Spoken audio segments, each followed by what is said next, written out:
Kindle, host of the Global Art Cafe podcast. And today we're talking with Mari Reisberg. We're so glad to have you. Let me tell you a little bit about Mari. Mari is a LPC, and for those of you who don't know what that stands for, it's a licensed professional counselor.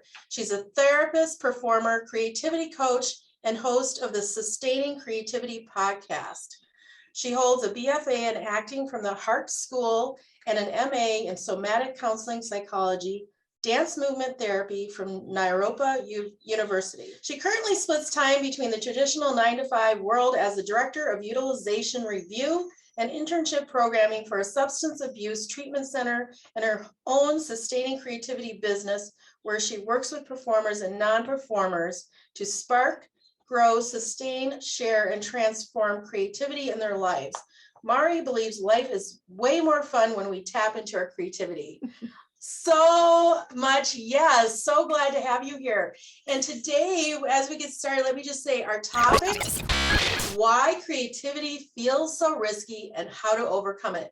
Let's dig into this. Tell us, why does creativity feel so risky? Thank you so much, Lisa, for inviting me to be a guest today on your podcast and chat about why creativity is so risky or feels so risky and how to overcome it.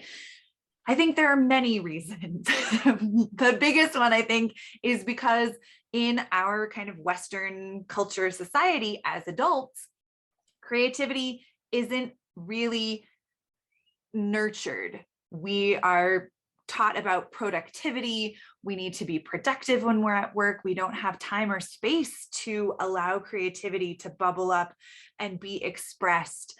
You know, there are opportunities to express creativity while at work, but most of the time it's more about production and what we're producing. And so the creative aspect of ourselves is relegated to the corner, whereas in childhood, creativity is our way of life. It's how we explore the world, how we learn things, how we gain information and knowledge. And as we get older, we're asked to, quote unquote, become more adult. And in our mind, being an adult means I can't be silly, I can't be goofy, I can't have out of the box or, quote unquote, ridiculous ideas that may fail.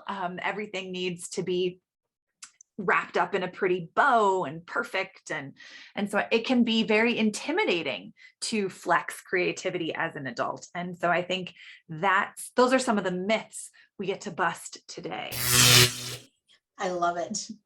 Yeah, the term that came to my mind earlier, and it came again when you were talking about that, is like, you know, we talk about our wildest dreams. Why do we even say they're our wildest dreams? Because it's not something we would typically share.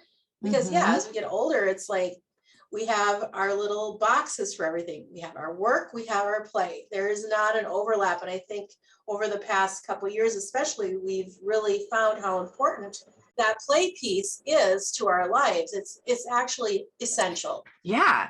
I mean, it helps us process our day. It helps us process information, integrate information, you know, it brings more fun and joy into our life.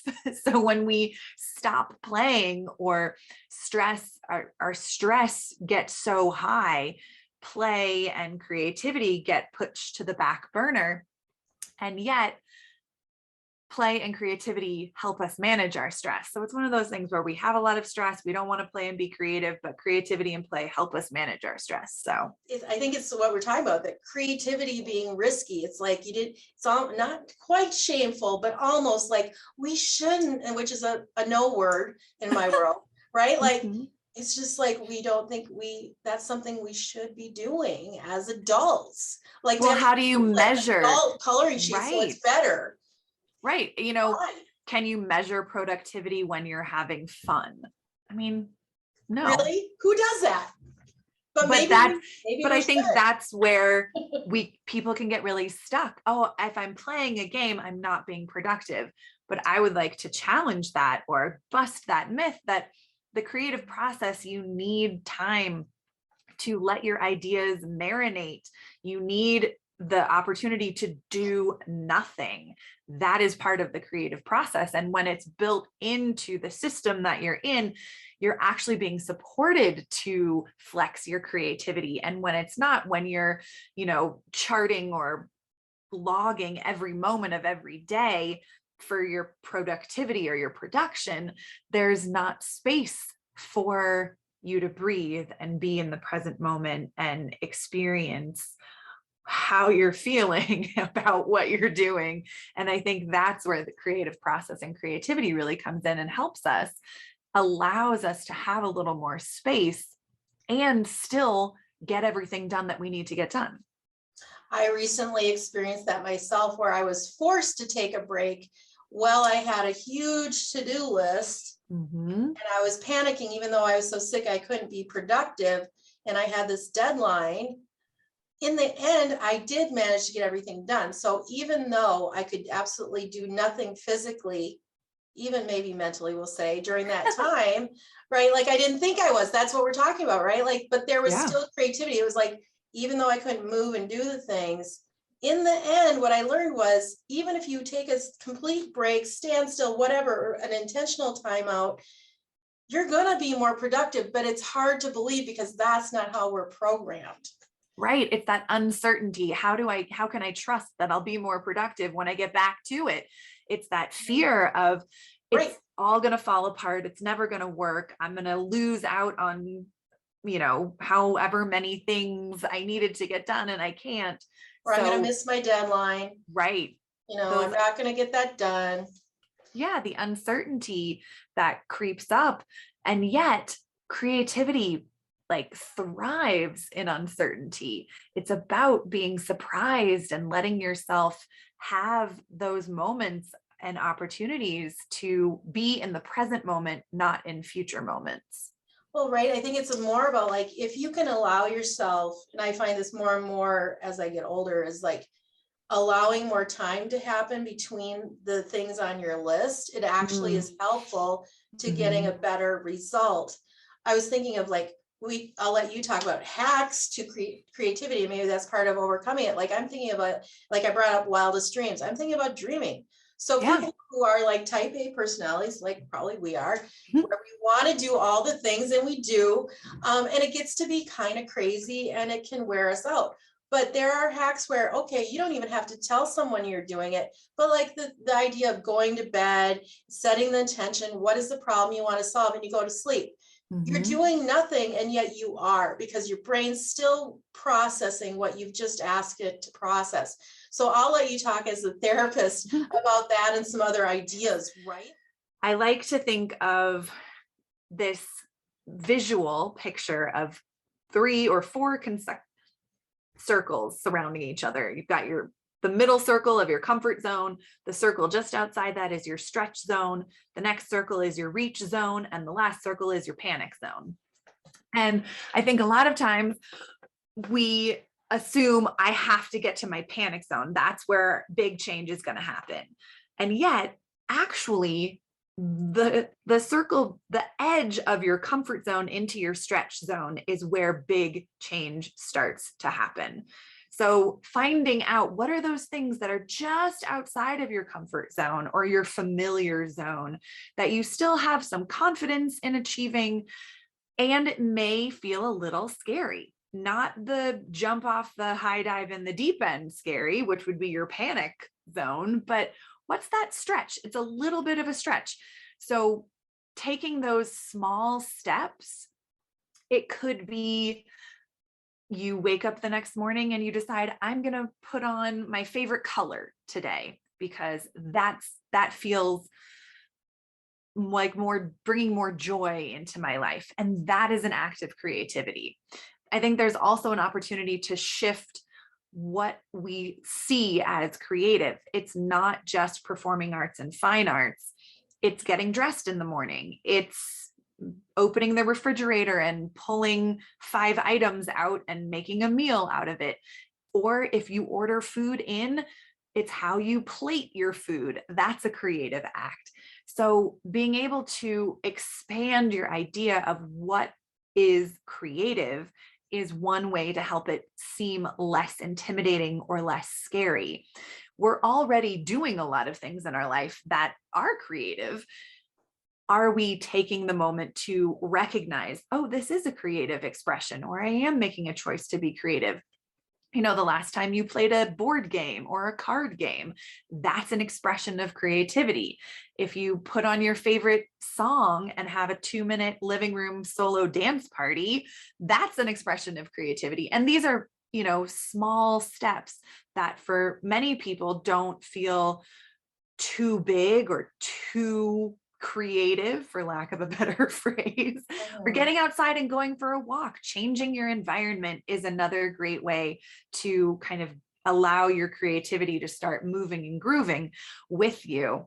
But I think remembering a creative act doesn't have to put you in a panic zone. It can put you in a stretch zone that's just outside your comfort zone space. I think people think, well, I'm not creative. They're thinking like, I got to be Picasso or Bill Gates or some big innovator or, Einstein. I think that's where people get blocked. And what kind of limiting beliefs are the things that keep us from trying to use more creativity? I think it's just it's like we have this preconceived, maybe limiting belief of what creativity really is. And that holds us back from really using it. Because it's like, oh, artists do that. And that, I'm too busy for that. Talk about that. Like, what is all that? Yeah. I think many people assume creativity is a gene that only certain special people have. And I'm going to say that is inaccurate. We are all creative. It's all there, right? Is a part of all of us. Some of us flex our creative muscles more than others in very different capacities. So I want to remind people that creativity is like a muscle. If you want to engage with it, you have to use it. You have to try. Like if you wanted to build muscle, you would go to the gym and you'd lift weights. If you want to have more creativity in your life, you actually have to start flexing more creative muscles, more of that your creative thoughts, your creative ideas. Stay curious about things, ask more questions, allow yourself to not know the answer. And that can be really scary, but how can you stay in that curiosity space of like, wow, I don't know the answer to this, but I want to learn. I want to figure it out. I'm going to do a little research and I'm going to learn how to do it, or I'm going to ask someone who knows how to do it. And maybe they'll be willing to help me flex more of my creativity. And also, just because someone is a great painter doesn't mean they have more creativity than you if you don't think you're a great painter. Some people, their creativity is expressed in how they communicate, their ability to problem solve or mediate communication for individuals, or problem solve financial situations. That's an expression of creativity. So I think some of it has to do with how we look at what creativity is and how each individual person expresses it, because what it means to be creative to you and to me is very different. And for those listening, take a minute and think about, what does it mean to me to be creative in my life, which is different and unique from everyone else. I love it when I can help somebody who's not in what is classified as a creative role to see how they are creative in their own unique way, right? Absolutely. Yeah. And it brought up something in my mind today. I was just listening to Brene Brown this morning on something on YouTube. She said was curiosity, which I think we could easily say creativity or curiosity is the new superpower in the second half of our lives. And I'm in that second half. So that really resonated with me, but I think it applies to anybody at any age. The earlier you can become curious, use your creativity, you have a superpower that a lot of people are not flexing. Correct. Absolutely. In 2018, Forbes magazine had an article that said, creativity is the skill of the future. I totally 110% agree. Yeah.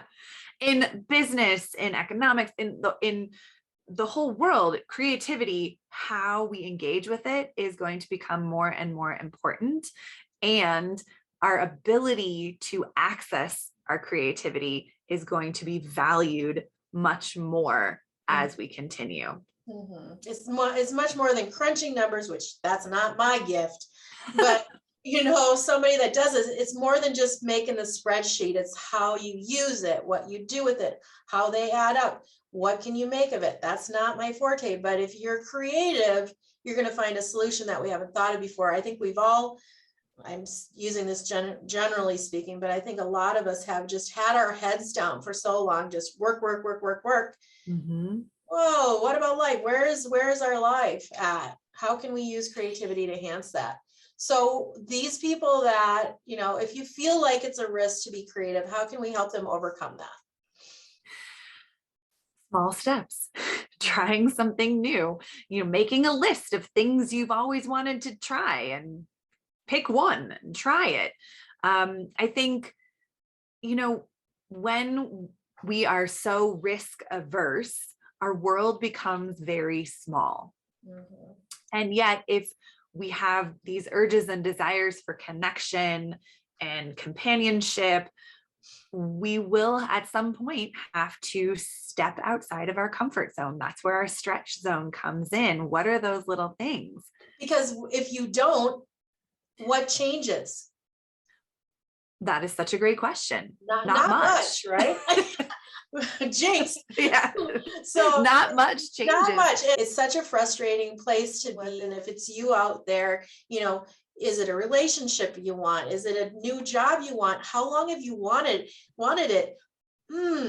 So what are you going to do to move out of that? It's so scary. And the question to me is like, what is scarier, staying exactly where you are for a lifetime or taking a risk? Possibly, there is that possibility it won't work out. What do they say? Life is change. Who says that? Life is change. I right? think just to, really validate when someone wants to make the choice to change, and also validate when someone wants to make the choice to not change and stay the same. Like that's still a choice. And it's a valid choice, and it's okay to be there. Sometimes we need a little more support and a little more time to work up the courage, because creativity takes courage. To work up the courage to try something new, or to make a different choice, or to shift a pattern that we get stuck in. So when we're ready, safety is such a huge component of creativity, safety and trust. But I think something that's important to remember is 100% safety is not achievable. Like we'll never have 100% safety. So is it even, like you said, nothing is 100% safe. So staying where you are isn't necessarily the safe choice. And I think that's an important thing to say, because as scared as you are to make that move, staying where you are does have its own risks. Absolutely. Yeah. And it has the safety of familiarity. It has the safety of routine. But when we start to feel like I want something more, but I'm too scared to do something differently, that's the moment where creativity can really come in and support you to stay curious and to take those little stretch moments outside that comfort zone. Maybe all it is 5 minutes and that's it. But that's a different stretch for yourself. And then you can go back to that comfort zone space and evaluate and tease it apart and ask yourself, what did I learn from this experience? I think some people need a lot longer time to stretch, just like if you're going to go running. I don't think there's any amount of time I could stretch and be ready to run a marathon. Sure. Yeah. And I think that would apply in other areas. Maybe someone's not going to be able to stretch far enough. Yeah, and what they want. But I think it's true. I think somebody, if they have a desire for something, it's within them to make it happen. Absolutely. Yeah. That, I think something that's important to remember is our brain makes decisions based on past experience. Good point. Yes. And so if we're constantly assessing future moments based on the past, it's really hard to not be afraid if the past experience was terrible and awful, to allow yourself to imagine a future event going well or being fun. And so that's where mindfulness and present moment experience come in to help us stay in the present moment as we move forward into new experiences in our life. I think that's a mic drop moment right there. You can expect it to be better, but in order for it to be different than what we've repeated, that's why we keep getting lessons repeated, right? What are we learning? How are we going to change? What is it going to take? When we think of what are our creative goals, is your goal to incorporate more creativity into your life? Or is your goal to be a better painter or be a better parent, or whatever your goal is? How can creativity show up in that space with you? How do you get to stay curious? How do you get to try new things? How do you get to be a little silly or goofy or have some more fun with it? Do you remember what it feels like to have fun? What does it mean to have fun? Spend some time thinking about that. Journal about it. Write about it. What is fun for you? Are you doing any of that in your life? And if you're not, maybe start there.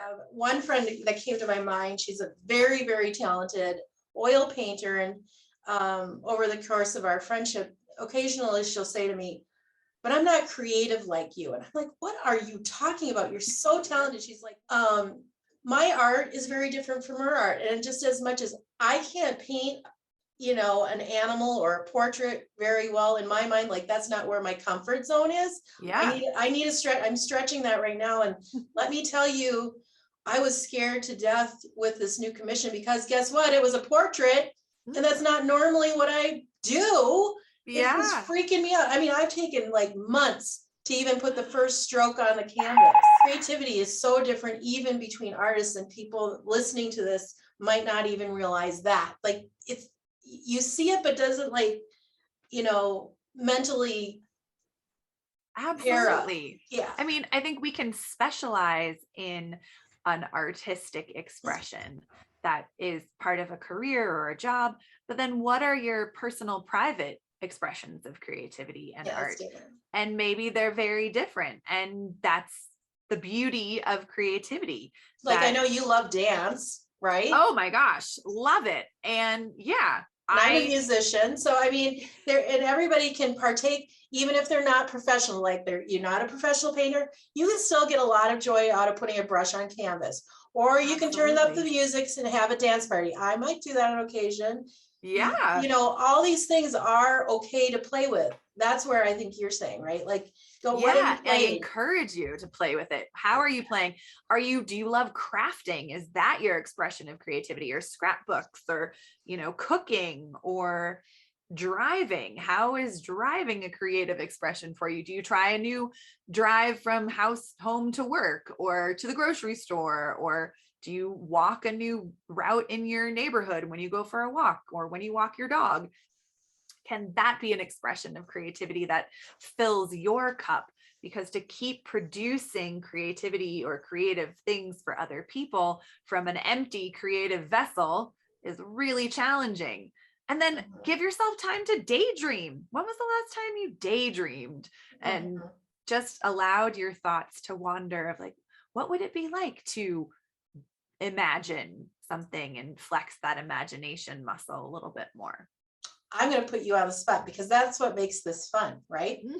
So I'll give you a couple options. So, because I think people are really curious, which they should be, and I totally encourage that, is if I asked you something that you're willing to share, what's one of your wildest daydreams or dreams in life right now, or one of your most favorite things people might not know that you love to do in terms of play or creativity? Give us a couple examples. Oh my gosh.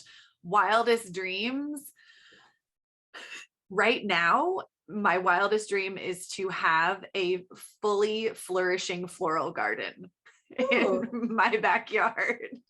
And You're laughing, I spend a lot of time imagining what that looks like and dreaming about it and how can I make it happen? And I'm not the most amazing gardener, but it's something I have a lot of passion and excitement for. And so I spend a lot of time kind of dreaming it up and creating it in my mind. So that is definitely a wildest dream that I have at the moment. Love it. And the other question about play, like what are the playful things that I do? I mean, so many things. I go on a lot of walks, and I do, every once in a while I'll do like freestyle walking. If you've ever seen that Monty Python sketch of like the Ministry of Silly Walks, I give myself permission to like walk however I want. Maybe I twirl, maybe I jump and skip, and maybe I walk backwards, and just follow the impulse of how I want to move in that moment. And that feels really playful to me. It feels like I am allowing more play and more opportunity to flex my creativity. And I'm sure other people seeing it, well, actually, I know it makes other people smile because they smile when I walk past them in some creative way. But, it's not for anyone else. It's for myself because I really enjoy it and it brings me a lot of joy. Mm-hmm. And how many times can you get someone to join you in that? Ooh, that's a good question. I don't know that I've ever tried to get someone to join me. That's the stretch. Or that would be the stretch. Like I can see there being a little resistance to that. Oh, for sure. For sure. I'm gonna go have to check out that little skit. Maybe when I edit this for YouTube, I can add a little clip of that. Do your own silly walk. Yeah, or maybe you can send us a little sample of your Ministry of Walking. My walking adventures. AKA Mari Monty Python style. Right, exactly. I would love to see that. I mean, however we can inspire people, I want to do that. I think it's great. So let's see, a couple of questions I have for you. What else? Okay, what advice would you give someone wanting to pursue a career similar to yours? Ooh, I feel like I've had so many careers. Advice would be, stay curious, follow your gut, pay attention to get to know your gut instincts and intuition, and play. Try things. They might fail beautifully, and that's okay. I see it as a learning opportunity. And what are you going to do next time? Or how do you want to change it? That didn't work. Okay. How can I do something different that fuels me even more? I mean, I've had so many pockets of different, I was a, organizer when I lived in New York City. So I used to organize people's houses. I loved that. And then I sang with an Irish band, and I was a nanny, and I feel like I've had so many. I remember reading something about angels in Hawaii. Oh yeah. I went to Hawaii in 2010 and became an angel therapist, and I did that for a while. And I didn't know that was a thing. So tell us a little bit about that. I mean, it really is about tapping into intuition, and, we all have the capacity to quote unquote know things, and it's just kind of turning the volume up on that. So the, clear knowing, clear hearing, clear sensing, clear feeling. So like when you meet someone for the first time and you have this sense of like, oh, this is really good energy. I like them. Wow. Or you feel like you knew them or something. Or I feel like I know them, or I feel like I know something about them. That's that gut instinct and that intuition piece. Or, you hear a song and it reminds you of someone. There's some wrapped up intuition. Well, I think that's the curiosity and being open to possibilities. I think we can grow.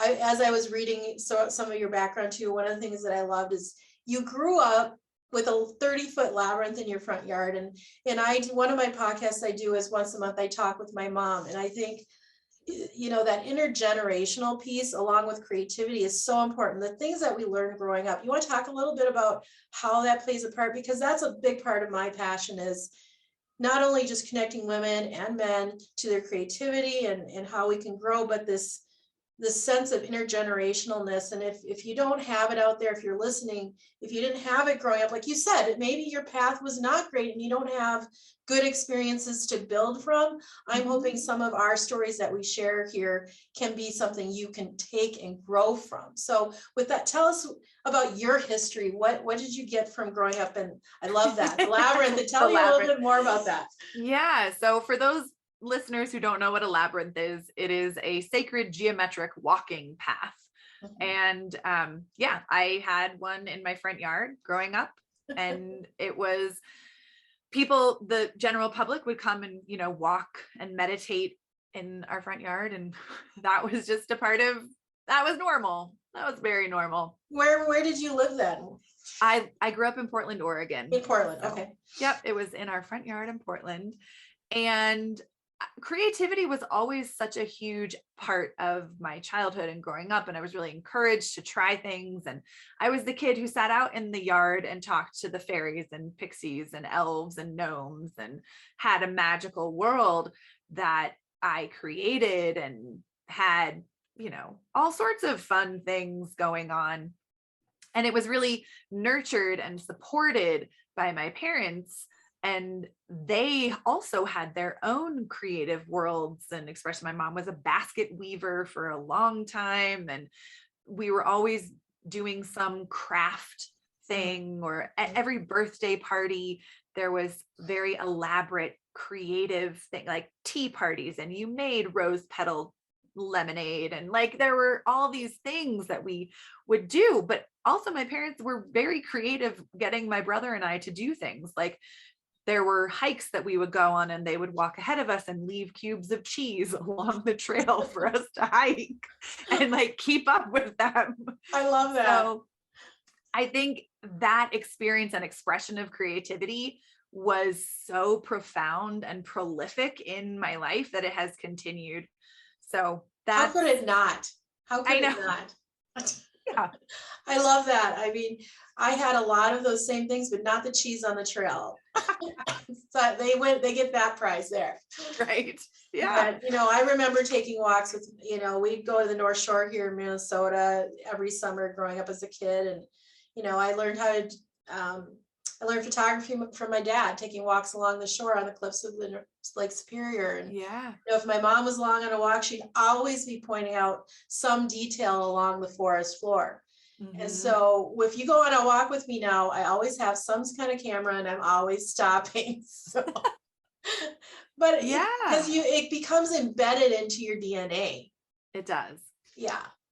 Yeah. And the things, one of my grandmothers was a crafter. She did a lot of knitting, and my other grandmother was a painter. And so there was always some creative thing happening. And some of my grandparents lived on farm. And so there was always like stuff that you could play around with and make up games. And so, and it was really encouraged even into adulthood. It was, for sure. It wasn't something, because I was witnessing these adults in my life continue to express themselves creatively or have, problem solving and doing it in a way that they had a lot of fun and they enjoyed their life and it brought them joy. And so I think that's what has stuck with me the most but also like listening to their stories and how amazing their stories were of their own childhood and that experience, and how creativity showed up in their life with their parents and in the world around them. Who do you think inspired you the most from your family in terms of what you're doing now? Ooh, that's a big one. That is a big one. I don't know that I could say it's just one person. Right. I think my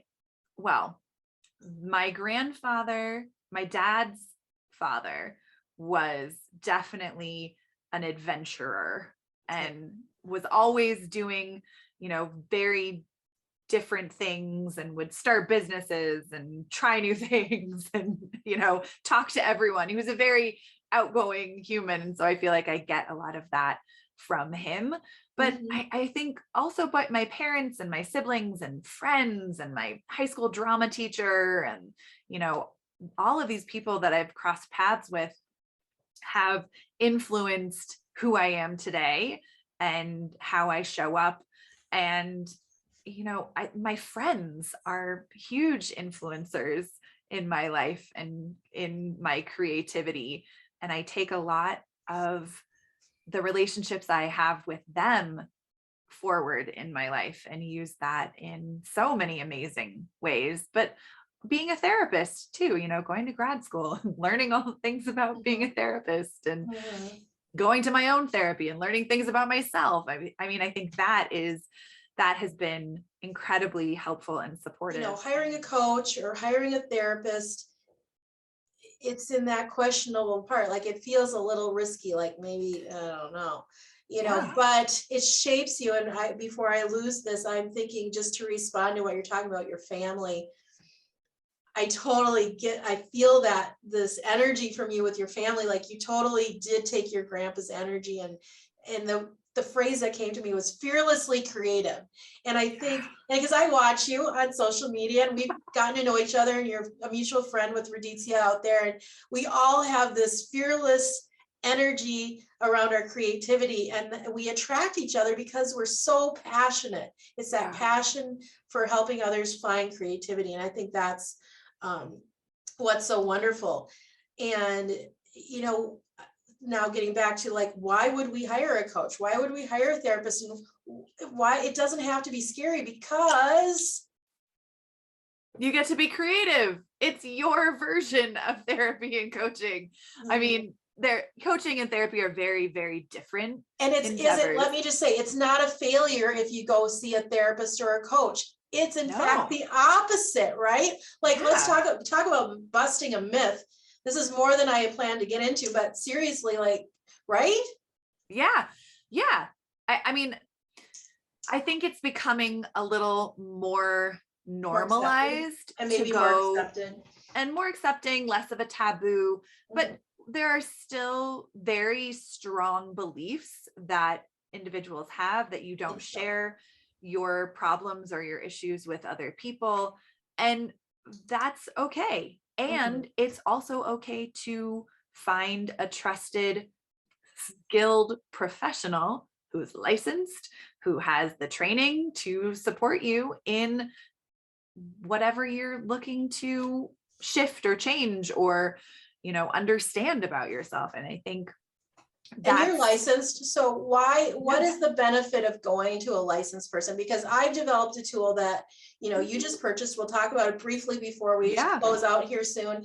And as much as people say, Lisa, you don't need a certification, a licensure, and I do have certifications in coaching, but I do recognize and value the work that you've put in to be present for people as a licensed counselor. Why is that so important? I think just to clarify the difference between coaching and therapy. Yes. In therapy, we take a look back at our life and figure out patterns and things that historically have happened to us. We dive into trauma. We dive into, generational patterns. Whereas coaching is about the present moment forward and our goals and what we want to do with our life and how we're going to do that. And so I think those are two very different forms of personal growth and transformation.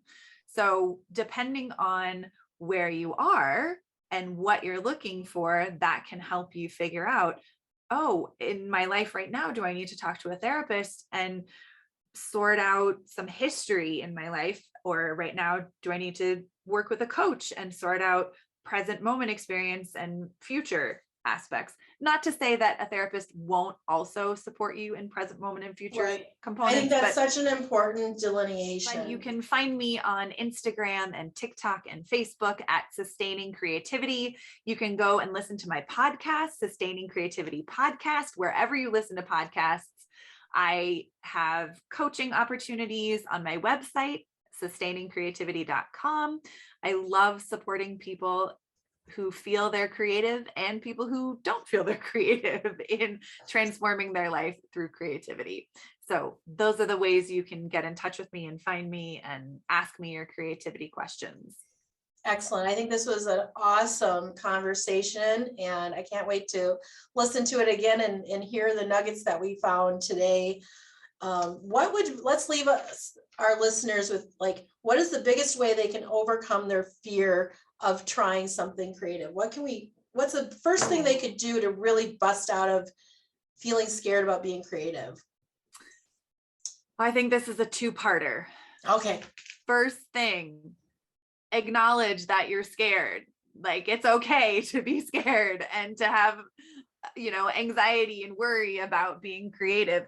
And then take a tiny stretch. What is that stretch? If it's to turn on a piece of music and move your hand dance. Maybe Try not the that. whole body yet, but just the hand, right? Okay. Yeah, just little tiny steps. Take one step, or wear your favorite color one day, or your favorite accessory, or walk a different way. Just try Monty something Python. new. Yeah, try something new.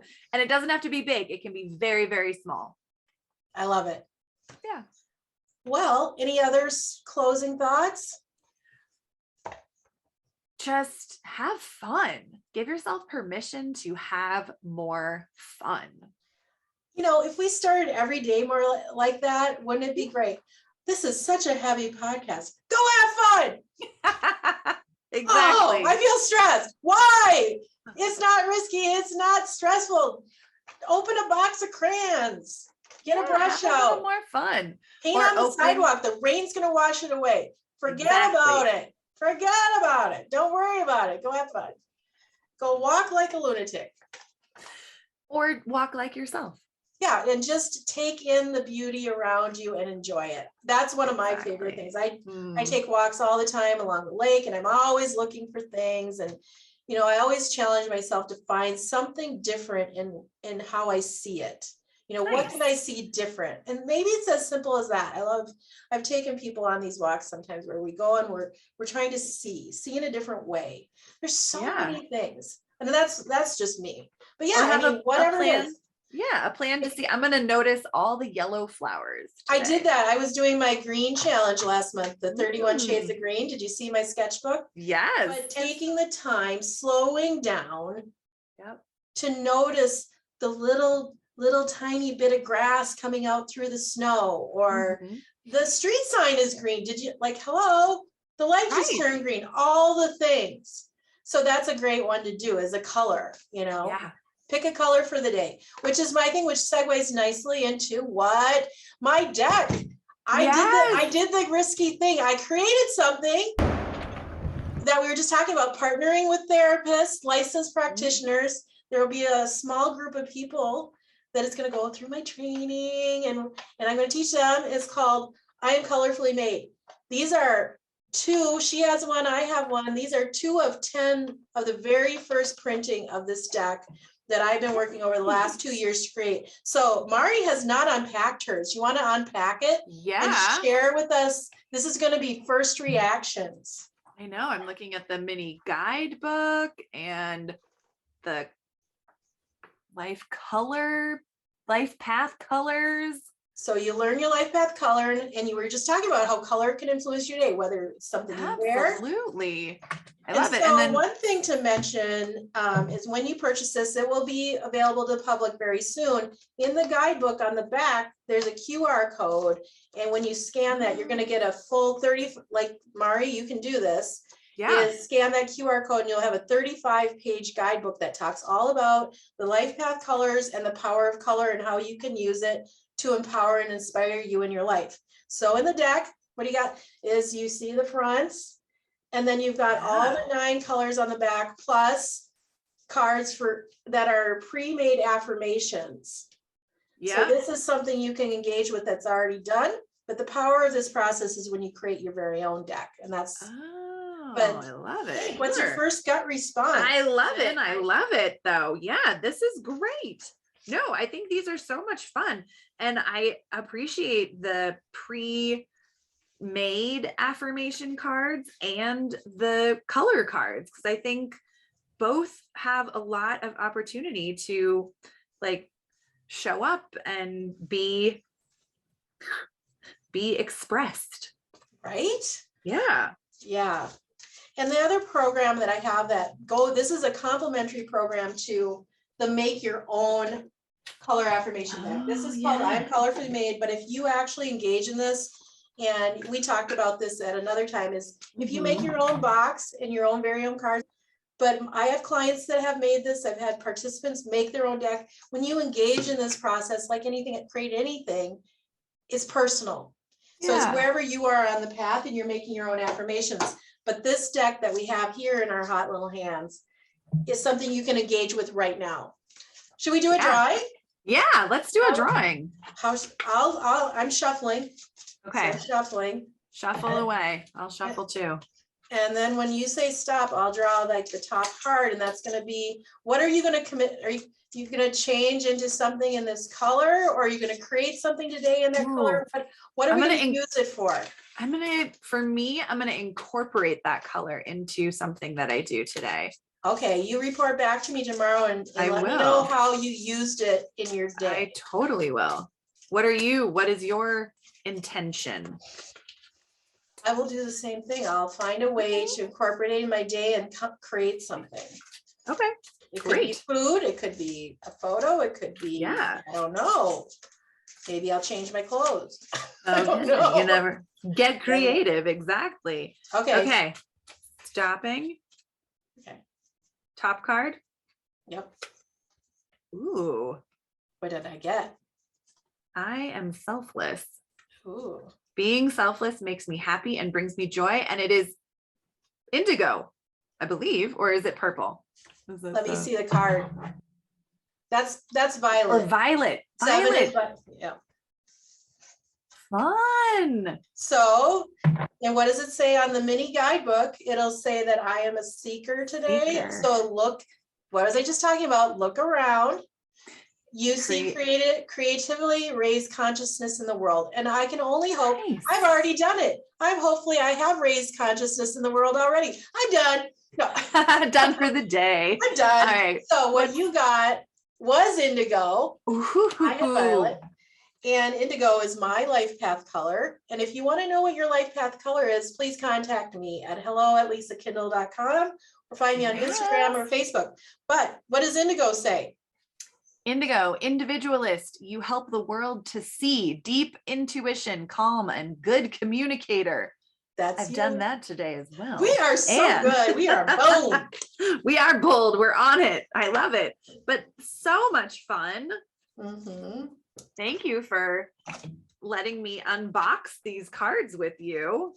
Yeah, it's great. So and just to tell a little bit more, so it's called I Am Colorfully Made. Watch for it soon in stores and on Amazon. It's a 72 card daily affirmation deck made to inspire you with color and positive thinking. The art has been created by me, affirmations to inspire you, written by me, soon in the stores near you. So thank you for being one of my first supporters. That's what this community is about, and I'm so grateful to you to being part of that.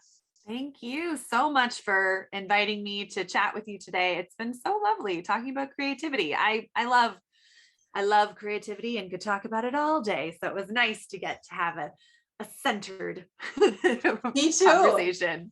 We tried to be focused. We do. And we did. I think we did good. Yeah, I agree.